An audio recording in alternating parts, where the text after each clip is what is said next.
Stan, we really appreciate you joining us today. And you think about your career, what spurred your interest in marketing in the very beginning? It's sort of interesting, O.C. What spurred my interest in marketing was when I was working in finance for Coors. And you wouldn't think that finance would spur an interest in marketing, but as the manager of financial planning and analysis, I worked with engineering, with manufacturing, and with marketing on all of their major products or projects, trying to understand what the financial implications of the investments in those were. It soon became apparent to me that investments in marketing programs were the ones that were going to determine the future of the company. And I got to understand the nature of those programs in great detail as I tried to understand what the cost of those programs would be. After a while, a little bit later, I was having coffee with a brand manager, and she had an opening for a brand analyst, which is sort of the entry-level position in brand management. And I said, if I'd had the opportunity earlier in my career to move as a financial analyst to becoming a brand analyst, I would have done that. But that didn't happen, and I'm far enough up the ladder in finance that it's probably not going to happen. It's not going to open up for me. So she left, we left the coffee, and 2 hours later she came back and said, "We have rewritten the job description. It's for an assistant brand manager now. And while that is a level below what you are right now, it would not entail a cut in salary. It would just be a reduction in your level from a 26 to a 25. And we would love to have you in marketing." So I thought about it for 5 minutes and said, "I'm there." And so I moved over as assistant brand manager for Killian's Irish Red and for new product development, and just had a great time getting out, working with consumers, working with people throughout the organization. As you know, a brand manager has a lot of responsibility and very little authority. And so it's the power of persuasion to get things done.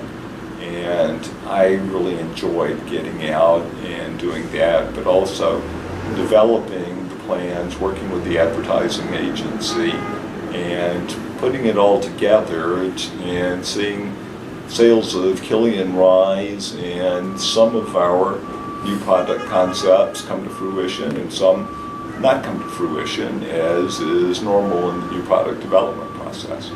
So you got an early taste of marketing in your career, unexpected, but you latched onto it. But now you've had this great career. What are you most proud of in terms of switching over from the practitioner world to the academic world? I've given that a lot of thought, and I think the most rewarding thing has been the influence that I have had both on junior scholars and the students that I have had. I have had great success, at least for me, in research and in publishing. And certainly I feel good about that, but it's when people come to me and ask me for advice and I can give them advice, or when I hear from a student 10 years after they've been in a class, that's very, very meaningful to me, and to hear that I've made an impact on them in their professional development. So I love research. I spend a lot of time on my research, but it's the feedback that I get from other people that really makes it worthwhile to me. Oh, that's important. Well, what do you think has contributed most to your academic career? That's something else that I've given a lot of thought to, and I guess, well, one of the interesting things about my goal when I went into my PhD program, I'd been teaching part-time while working at Coors, and as an adjunct for a local school in Denver. And I enjoyed the teaching, and I enjoyed the idea that I could have time off during June, July, and August, as well as maybe long breaks. So my intent when I went into my PhD program was to come out and go to a teaching-oriented school where there would be little pressure for conducting research. But I got into my PhD program, and my faculty were not only knowledgeable, they were very motivational in the area of making research fun and in stimulating me. And I've always been intellectually curious, but stimulating me to think about unanswered questions that I might be able to sort of get at the answer through conducting empirical research. And so I was fortunate to have knowledgeable and motivational faculty members in my PhD program. And then, of course, John Narver, who's been my colleague on the market orientation research, has been a constant influence throughout my career. And that's been a very rewarding collaboration, both from a research or professional standpoint and from a personal standpoint. And I think that that colleagues who push you and who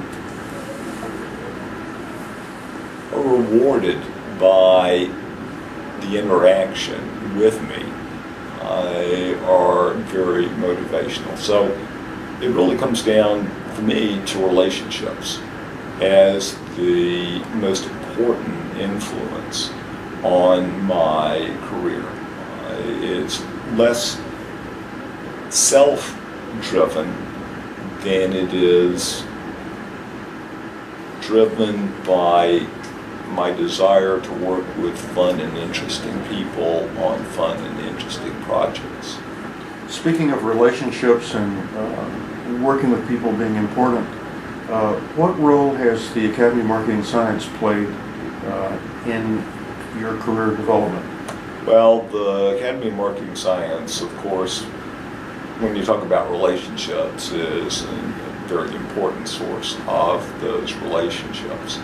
I really go back to the days when Dave Cravens was the editor of the Journal of the Academy of Marketing Science. He was the first person who invited me to be on the editorial review board for a major journal. And that was something that was quite motivational to me. And I really enjoyed that. Dave, to a large extent, took me under his wing and collaborated with me, actually led me on a number of research projects that we got some nice publications out of. So Dave Cravens, as a member of the Academy of Marketing Science, was important, but then that he has been as a member of AMS, I started attending the conferences more frequently and meeting people and finding other collaborators or them finding me, attending the sessions. And certainly at that time in the mid-1990s, there were many sessions that largely dealt with market orientation. I went to those. I met a lot of people who shared interests with me, but I also got a lot of ideas from the presentations that were made. So there are a number of things.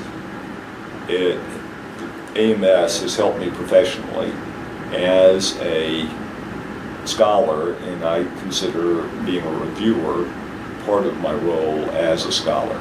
It's been an important outlet for my research and for other writing that I have done.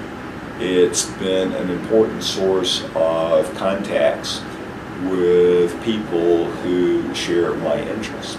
So AMS has been one of the central influences on my career. That's very impressive, and I think the questions maybe get a little harder.